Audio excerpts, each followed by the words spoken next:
ce matin de m'attarder sur le fait d'être en Christ. Et souvent, être en Christ, c'est le fait de devenir chrétien. Et ce matin, je veux dire à chacun d'entre nous, être chrétien, tu n'es pas chrétien parce que tu viens à l'église. Tu n'es pas chrétien parce que tu es né dans une famille chrétienne. Tu es chrétien parce que tu as accepté Jésus dans ta vie comme Seigneur et Sauveur. C'est ça qui fait de toi un chrétien. Tu n'es pas chrétien parce que tu es membre de l'église par d'espoir. Tu n'es pas chrétien parce que tu adhères à ça, à cette... Non, tu es chrétien parce qu'à un moment, il y a eu une décision que tu as prise vis-à-vis de Jésus. C'est ça qui fait qu'on porte le fruit. Parce que tant que tu n'es pas en Christ, tu peux beau venir à l'église, tu peux beau participer à tout, tu ne porteras pas de fruit parce que tu n'es pas en Christ.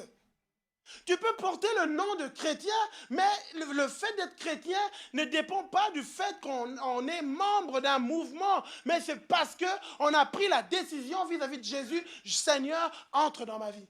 Vous savez, à un moment, dans Jean chapitre 3, on voit, il y a un maître de la loi, je dirais un religieux qui vient trouver Jésus. Et il demande à Jésus, mais Jésus, qu'est-ce qu'on fait pour hériter le royaume de Dieu? Jésus lui dit, écoute, il s'appelait Nicodème.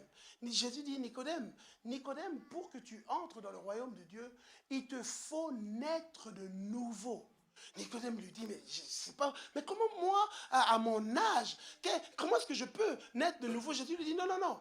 Ce qui est né de la chair est chair, mais ce qui est né de l'esprit, il faut qu'il y ait une nouvelle naissance, Nicodème. Il faut, et donc c'est ça, être chrétien, il y a une nouvelle naissance. Quelque chose de nouveau démarre. Et c'est ça que l'apôtre Paul était en train de dire dans 2 Corinthiens chapitre 5, verset 17. Si quelqu'un est en Christ, il est une nouvelle créature. Ce n'est pas une continuité. Vous savez, moi, je suis né dans une famille soi-disant chrétienne.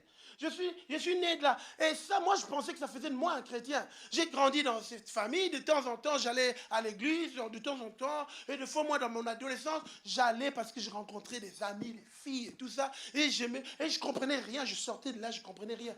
Mais à un moment, on m'a parlé d'une manière, de Dieu d'une manière que je n'avais jamais entendue. On m'a parlé du fait d'avoir une relation avec Dieu. Je me suis dit, mais c'est une relation.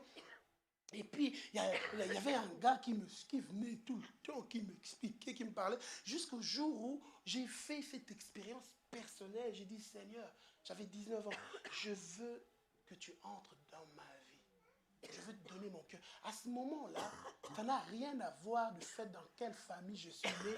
Il y a eu une nouvelle naissance.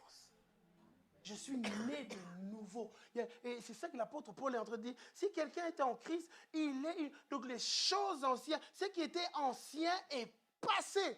Voici, toutes choses sont devenues nouvelles. Et c'est ça qui fait que quelqu'un porte du fruit.